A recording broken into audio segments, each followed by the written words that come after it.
லைஃபான ஹதீஸுக்கும் மௌதுவான ஹதீஸுக்கும் வித்தியாசம் என்ன அப்படின்னு கேட்குறாங்க.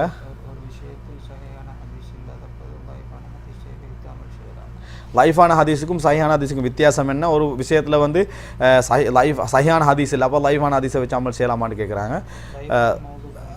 லைஃபுக்கும் மௌதுவுக்கும் உள்ள டிஃப்ரெண்ட் என்ன அப்படின்னு கேட்டிங்கன்னு சொன்னால், லைஃபு மௌதுன்னு பிரித்ததுக்கான ஹதீஸ்கள் எல்லாம் தரம் பிரித்ததுக்கான காரணமே ரசூல் ஸல்லல்லாஹு அலைஹி வஸல்லம் அவர்கள் சொன்னார்கள் என்ற உறுதியான செய்தி வந்த பின்னால் தான் செய்யணும்.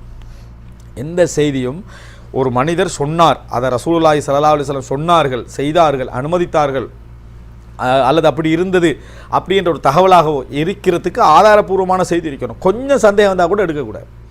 அதான் இஸ்லாத்துடைய நிலைப்பாடு. அதற்காக வேண்டித்தான் ஹதீஸ் தரம் பிரிக்கிறது. ரசூலாங்க சொல்லவில்லை என்றதுக்காக ஹதீஸ் தேடுறதில்லை. நல்லா புரிஞ்சுக்கொள்ளணும். ஹதீஸ் வந்து ரசூல் ஸல்லல்லாஹு அலைஹி வஸல்லம் சொல்லவில்லை என்பதை ஆய்வு செய்யாது.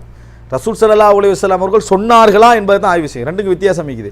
சொல்லவில்லை என்பதை தேடுறதா இருந்தால், சொல்லவில்லை என்பதற்கு எவிடன்ஸ் கிடைக்காத வரைக்கும் சொன்னதாக எடுக்கலாம்னு ஆகிரும்.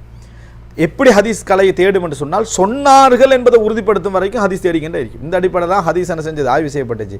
அந்த அடிப்படையில் தான் இட்டுக்கட்டப்பட்டது என்றால் அறிவிப்பால் வரிசையில் ஒரு பொய்யர் என்றிருந்தால் இட்டுக்கட்டப்பட்டதுன்னு சொல்லுவாங்க.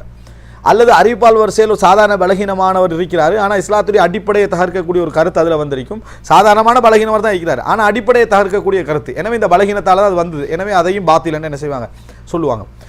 பலகீனமானது என்று தீர்மானிப்பாங்கன்னு சொன்னால், மனித பலகீனம் அதில் வந்திருக்கும். உதாரணமாக ஒருத்தர் வந்து பொய் சொல்கிறவராக என்ன செஞ்சிருப்பார், இந்த அதாவது மனநத்தில் தவறல்ல, மனநத்தில் மிகவும் தவறு செய்யக்கூடியவராக இருந்திருப்பார், மாற்றி மாற்றி அறிவிக்கக்கூடியவராக இருந்திருப்பார், நிரூபிக்கப்பட்டிருக்கும், பல செய்திகளை நிரூபிக்கப்பட்டிருக்கும்.